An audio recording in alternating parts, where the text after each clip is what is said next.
थोड़ी सी वाइब भी तो चेक हो जाए। रुको जरा। जो हमारे ध्रुव राठी भाई सोचते हैं कि बहुत ज्यादा इम्पैक्ट डालते हैं वो देश के ऊपर, ऐसा नहीं है। अरे एलविश भाई के आगे कोई बोल सकता है क्या? हेलो गाइस, अस्सलाम वालेकुम रहमतुल्लाहि व बरकातहू। गाइस, आप लोग सबसे पहले इस वीडियो को देखिए। इस वीडियो में ध्रुव राठी के ऊपर एलविश यादव ने एक्सपोज किया था। ऐसे इलेक्शन से लेकर रिलेटेड भी वीडियो है जिसमें अनुभक्तों को अच्छे तरीके से धोया गया है। तो गाइस, आप लोग पूरा एंड तक वीडियो को देखें और ज़्यादा से ज़्यादा शेयर करें। चलिए गाइस, वीडियो को स्टार्ट दोस्तों खत्म। वेलकम दोस्तों, इस वीडियो में बात करेंगे इस वक्त सोशल मीडिया पर क्या वायरल चल रहा है। काफ़ी खलबली है। गोदी मीडिया को लताड़ रही है। जी हाँ, अनुभक्त बौखला गया है। कल हिंदुओं को बुरा भला कह रहे थे, आज मुसलमानों को बुरा भला कह रहा है। कुछ तो ऐसी वीडियोस निकाल रहे हैं जिसके अंदर वो हिंदुओं को भड़काने की कोशिश कर रहा है।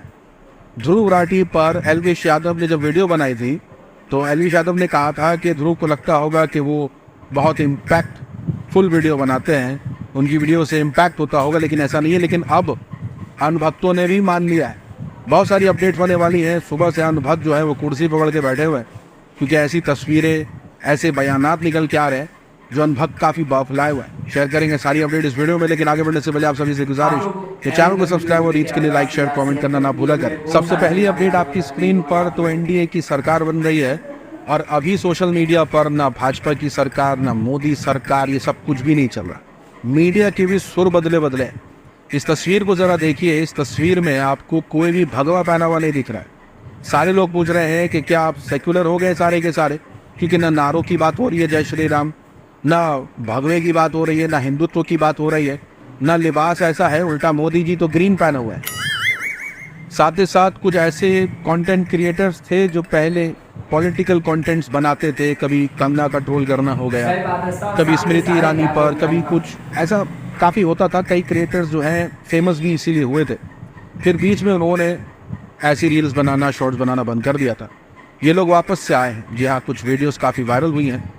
इसके अंदर सलोनी कौर है, जी हाँ, जो पहले कंटेंट बनाती थी, अब ये 400 पार वाले मुद्दे पर ट्रोलिंग करती हुई दिख रही है अपने इस रील या शॉर्ट के अंदर। तुम दोनों कान खोल के सुन लो, पापा के कमरे में कोई नहीं जाएगा। लगता है पापा रो रहे हैं। नहीं भाभी जी, जो इन्होंने व्हाट्सएप पे स्टेटस लगाया था ना, वो तो आयुष के बोर्ड एग्जाम के लिए था। उसके चाह रहे थे हम 400 पार मार्क्स। हाँ, ना आए तो उसके भी ना। सिर्फ उतना ही नहीं, गोदी मीडिया के सुर बदलने लग रहे हैं और ये बदलने के पीछे वजह आप जानते होंगे, आंकड़े।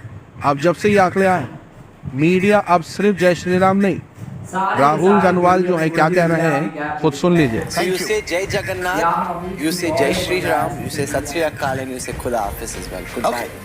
अब है ना लाइन पे। यहाँ तक के गोदी मीडिया खुद गोदी मीडिया की पोल खोल रही है।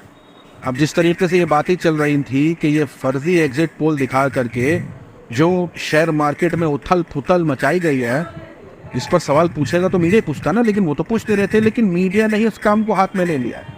अब मीडिया खुद मीडिया से सवाल पूछ रही है। जी न्यूज ने आज तक को एबीपी न्यूज को लताड़ा है। सुनिए। और ये सवाल हम इंडिया टीवी के मालिक रजत शर्मा से पूछ रहे हैं। और अब ये न्यूज़ 24 से कि क्या आपने अपने पति राजीव शुक्ला के कहने पर एग्जिट पोल चलाया? अब आगे अगला सवाल है एबीपी न्यूज से। ये एग्जिट पोल सच्चाई के आसपास भी नहीं है। ये आज तक के मालिक अरुण पुरी से ये सीधा सवाल है। जो लोगों के सेंटीमेंट और उनके साथ खेला गया शेयर मार्केट अचानक से एग्जिट पोल पर अचानक से बढ़ा, उसके बाद प्री काउंटिंग वाले दिन वो सीधे कोटा लगा था। बिल्कुल, और ऐसा माना जा रहा है कि एग्जिट पोल की वजह से लाखों लोगों को करोड़ों रुपए का चूना लगा है। और जैसे कि मैंने बताया कि कल जहां जहां बीजेपी के कैंडिडेट हारे, उनके हार के बाद जिस तरीके से ये बातें चली है ना कि हिंदुओं के वजह से ऐसा हुआ है, हिंदुओं ने धोखा दे दिया है, हिंदुओं नासमझ है, न जाने पहले तो मीडिया में बैठ कर के पत्रकार बुरा भला कहते थे, अब ये अनुभक्त भी कहने लग गए हैं।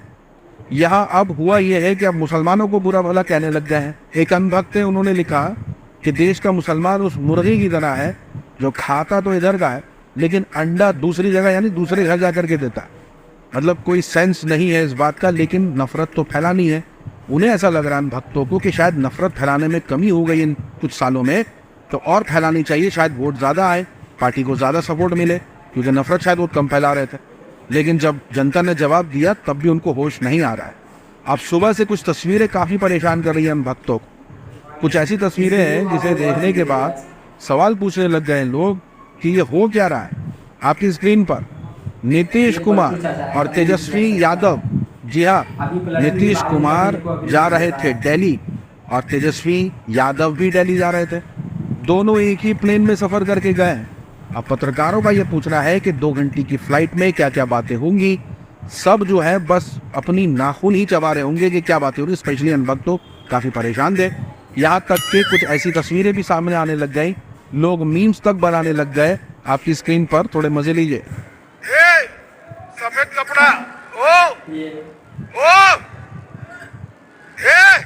हम आपके साथ है बेटा, प्लीज आप नीचे आइए बेटा, प्लीज बेटा आप नीचे आइए।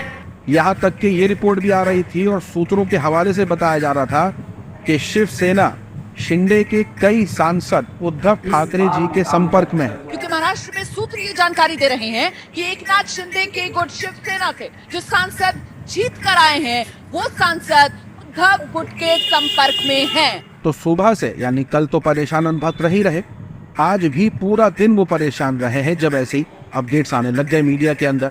यहाँ तक के चंद्रबाबू नायडू की भी एक ऐसी क्लिप वायरल हो गई जिसके अंदर पत्रकार ने उनसे जो सवाल पूछा और जिसका जवाब उन्होंने दिया, मतलब ऐसा कि एनडीए के साथ तो है लेकिन अब बात करते हैं और देखते हैं, और फिर वो बोल के ये बात उड़ जाते हैं। We are in NDA. I am going for NDA meeting. In course of time, anything will report to you. Thank you. सनसनी सी फैल गई है इन सारी वीडियोस के बाद अनभक्तों के खेमे में और खूब चर्चा हो रही है। काफी परेशान अनभक्त दिखाई दिए।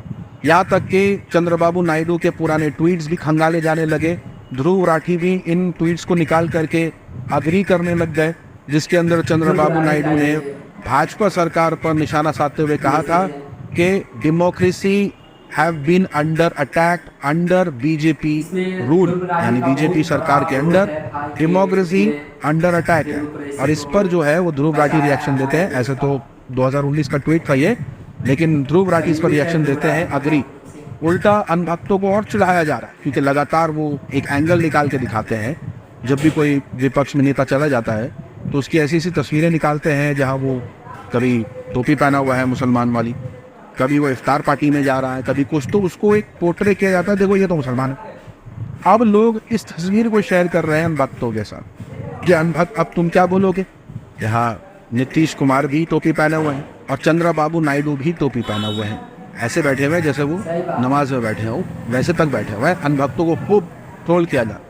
दूसरी तरफ जो एग्जिट पोल के नतीजों पर चर्चा हो रही थी और जिस तरीके से 400 पार हो रहा था, अभी ये न्यू जो है वो लोगों को ट्रोल कर रहे थे इस तस्वीर के साथ। अब जब से नतीजे बाहर आ गए हैं तो सोशल मीडिया पर लोग अभी न्यू को रिजल्ट जो आया उस पर भी यही तस्वीर शेयर कर रहे हैं। यहाँ तक कि अलविश यादव जो कहना चाह रहे थे अपनी वीडियो में कि मैं एक्सपोज करूंगा ध्रुव को, खास कोई फर्क पड़ा नहीं वैसे, लेकिन जिस तरीके से उन्होंने वीडियो बनाई और बताने की कोशिश करी कि ध्रुव राठी इतना इम्पैक्टफुल नहीं है, ये नहीं है, वो नहीं है। जो हमारे ध्रुव राठी भाई सोचते हैं कि बहुत ज्यादा इम्पैक्ट डालते हैं वो देश के ऊपर, ऐसा नहीं है क्योंकि 50% जनता इनकी पाकिस्तान से आती है जो हमारे देश पे मेरे हिसाब से कुछ असर नहीं डालती। लेकिन अब हो ये रहा है कि जैसे नतीजे सामने आए उसके बाद से अनभक्तों के खेमे में ये बात फैल सी गई है